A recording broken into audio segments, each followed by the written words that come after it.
I'm just kidding. And let's careful. I'm from Santa Barbara too. I dude. know. I said it for you, Gregor. So it looks like for some reason, I'm not really sure why, but Dinner's opting to go Marth instead of Falcon. I know that of the two matchups, I would imagine Falcon would be the more dominant, but maybe I'm wrong there. Marth can sometimes be more reliable because of the bigger hitbox. Sure. The thing is that Falcon can swing really hard, right? Yeah, especially against the Ganon. He's gonna beat him out. He's gonna get every move out faster. But look at the spacing. Yeah, but Ganon Link's spacing is can insane. kind of wall out Falcon a little better. Sure, because Marth has that reach. Yeah. And then Link He's got it. Dinner did not You sweet know what, spot to the actually, ledge. I think this will be a good set because Yink, I feel like, is an up-and-coming Ganon main, to be honest. I feel Dude, like he was he's, good. Pretty solid. Yeah. When he and I played earlier, it was I mean, I got a few socks on him, but I, again, would attribute that just to the fact that if Falcon hits Ganondorf, he should die. For the most part, right. Yink did a great job of just, like, his spacing's really immaculate. Like, he's really patient. But maybe that's why Dinner's opting for Marth here, because patience isn't, like, as much of a tool in this matchup, because Marth can just sort of outweight you. Right. If you want some good matches of Falcon and Ganon to kind of watch, like maybe learn from, way back in the day from like, gosh, was it like Genesis or something like that? Around that era, Dark Reign and Kage had some really good sets. Really? And I remember, I remember watching their sets and thinking like, oh, it's kind of an interesting matchup because you think that Falcon just completely blows out Ganondorf, but Ganon has some stuff too sometimes. Although there were some games I think where Dark Reign just destroyed him. So. I'm sure. Ran the Dark Drain on him. So it looks like Yink's actually pretty dominant thus far.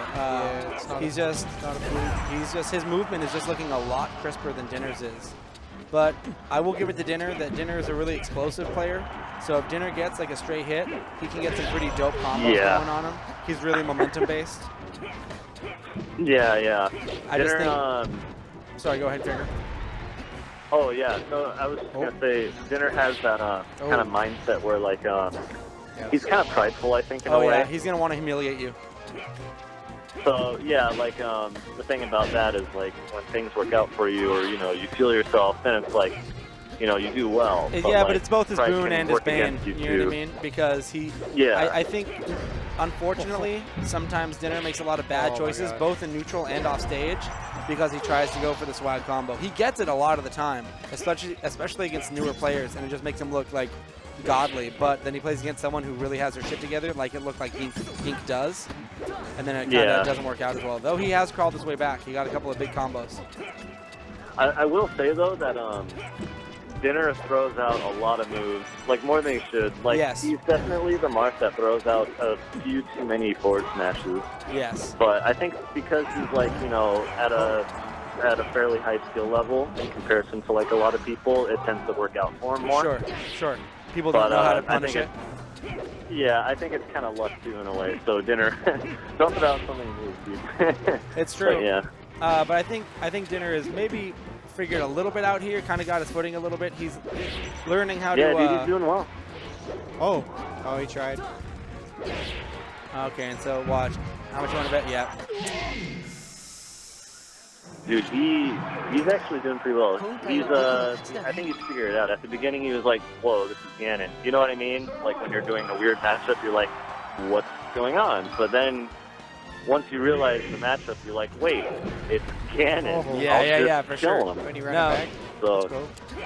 So, yeah, exactly. Yeah. We're going to kind of see if Dinner can learn to use the platforms a little bit better, because before he was just kind of letting Yink kind of drag him around the stage wherever he wanted to, because Yink seems to be doing that really well. He'll kind of space himself just where you think you can get him, and then he'll punish you really hard for coming in, as the Ganondorf needs to do. But let's see if Dinner can continue to make those adjustments. And it does not look like it based on the first stock. Nah. Oh. I will say though, all right, girls, got these cool... arguing in the chat. You're both the prettiest at the ball. We don't got to do this right here. Yo, I will say though that Dinner has like those random moments, like you probably saw them, but he'll have these random moments, right, where like he'll get the guy in shield, and he'll like dash dance and like try to freak him out, and then like throw out huge hitboxes. Yes. He does that a lot. Yes, he does. And no, I think he's an all or nothing not player a lot of people for sure. do that. Yeah. Yeah, try to spook him out, you know. Not a lot of people do stuff like that. They try to go for more guaranteed things, but I think he likes to take the risks more because he realizes that sometimes, you know, you just kind of have to. Yeah, absolutely. And it's really interesting because maybe I'm incorrect here, but it seems like he does a pretty good job of keeping his composure when he's in that state. Like, he kind of plays risky, but it's kind of like consistently risky, if that makes sense.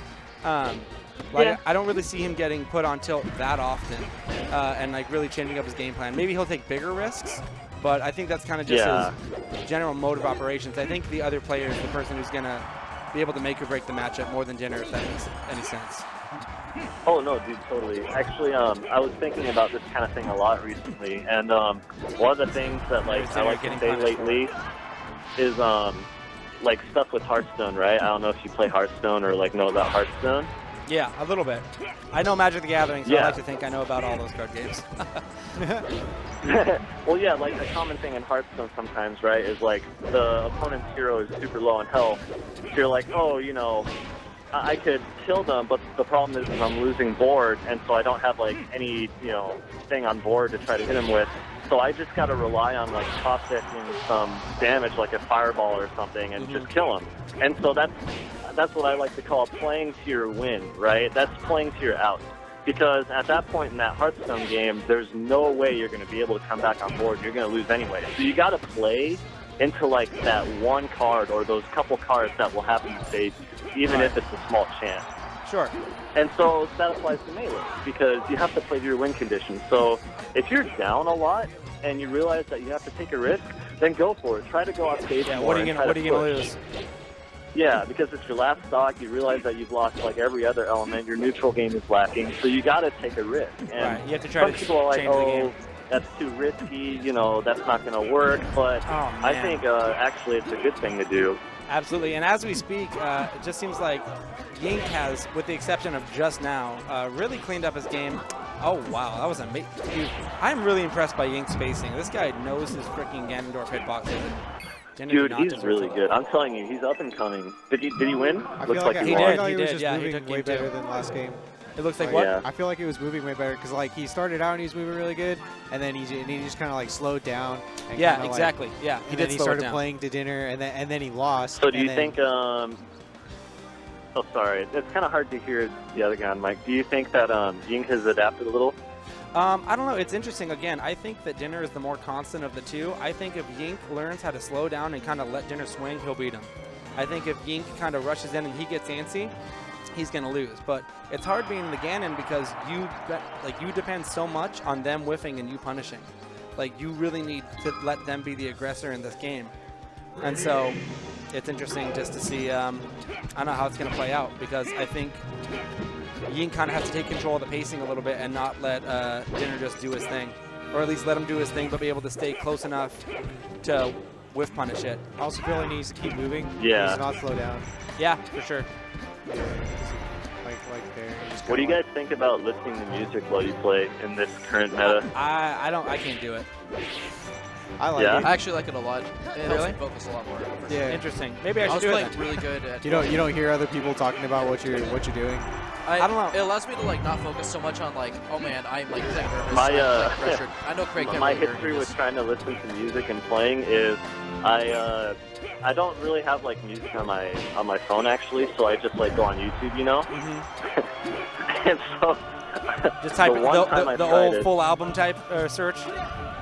Yeah, exactly. The one time I tried it, right, I tried and I entered a song, and then like YouTube crashed or something, and my music gave out in the middle of the match, and it actually tilted me in the middle of the match. It just got you out of your groove? Yeah, it actually did, so I was like, you know what, I don't know if I'm going to do this anymore. It was actually really funny, yeah.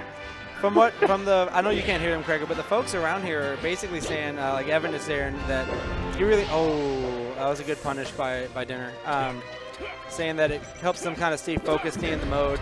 I just find that, I don't know, I like carrying the conversations around me. I don't know, because I like to try to make adjustments to my game. And if someone says that I'm doing too much of something, I might be able to say, oh, crap, they're right. Like, I don't know. I'm not one of those people who's going to say, shut up, guys. Like, if anything, I know that I'm a scrub, and I'm like, no, tell me what I'm doing wrong. Yeah, I respect the headphones. Don't get me wrong. I think it's a nice thing to do, but I kind of like being able to hear the crowd, especially like if the match is getting good and everyone's getting hyped. Like, yeah, I wanna hear that. Yeah, you know, that's cool, awesome. You guys are like rooting for us. That's really neat. You know? Yeah. But yeah, Gregor, I mean, you're I damn like nice. that. Well, I don't know. Sometimes. and the perfect nice way to take that compliment. Oh, shucks. Oh, I really haven't noticed Yink going for, I don't know, any of the sort of signature Ganon stuff. Like, he hasn't really been going for any regrabs, so I think he can get a regrab on Marth if he gets a down throw, I believe, at lower percents. Yeah, I think it might be percent dependent, but I'm actually not too sure. And he really hasn't been going for that many up airs, that many tipmans off the ledge either. When I played him earlier, mind you, I played Falcon, he was tipping the hell out of me. Dang. Yeah. He's kind of playing a real safe game. One thing I don't see Yink doing at all, and it would sound super scrubby to say, but I'm going to say it anyway, he's not down Bing. Oh, yeah. Down B is a good move, guys. That move is really good. It catches so many people off guard. You heard it here first. Man.